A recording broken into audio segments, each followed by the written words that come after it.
Conseil supérieur de l'agriculture, et la bonne nouvelle est que les cotonculteurs pourront vendre le kilogramme de coton graine à 285 francs CFA en 2022. Cette annonce a été bien accueillie par les acteurs du coton et nous restons avec Dougou Fana Traoré.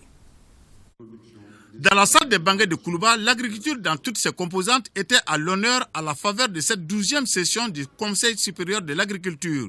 Le développement rural a exposé plusieurs produits venant des champs devant le président de la transition, chef de l'État, non moins président du Conseil supérieur de l'agriculture. Ces produits vont des céréales aux cultures de rente en passant par les produits maraîchers, de pêche et d'élevage. C'est dire que le président Assimi Goïta est soucieux du développement tous azimuts du monde rural. C'est le lieu pour moi d'adresser ma profonde et sincère gratitude à son Excellence Monsieur le Président de la Transition, chef de l'État, pour tous les efforts exceptionnels réalisés et en cours pour la réussite de la transition et donner aux Maliens leur fierté et leur dignité. Je voudrais citer entre autres la montée en puissance de notre vaillante armée qui a permis de rassurer les producteurs agricoles dans les zones de production, l'espoir d'aller dans leurs champs et de faire leur récolte et d'aller au marché.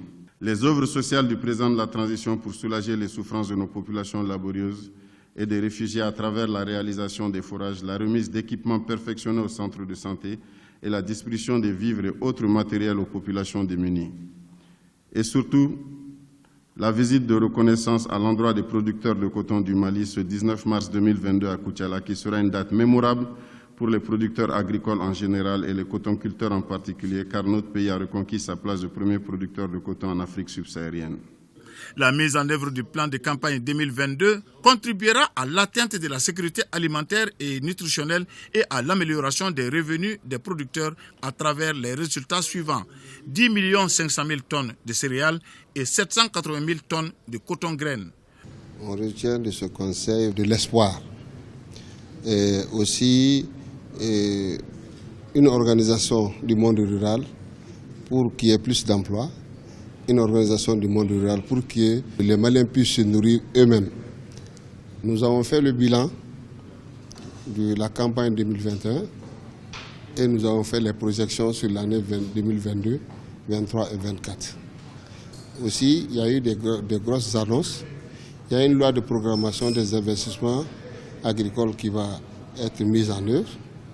Il y a aussi la quote-part des paysans dans l'engrais subventionné qui a été fixé par le président de la République à 12 500 francs contre 11 000 francs l'année passée, compte tenu de la hausse vertigineuse du prix de l'engrais sur le marché international et à cause de la guerre entre l'Ukraine et l'Union soviétique. C'est que nous avons été premiers en matière de production de coton. Nous avons dépassé tous les records grâce à l'accompagnement de l'État. Nous-mêmes, à notre niveau, pris l'engagement de prendre des filières que nous voudrions soutenir pour que nous puissions faire les mêmes résultats qu'on a fait pour le coton. Il s'agit du maïs. En plus du maïs, nous allons essayer de booster davantage la production de riz, les produits émergents, notamment le soja, notamment le sésame. On voudrait les soutenir pour que le coton ne soit pas le seul produit de rente que nous exportons sur le marché international.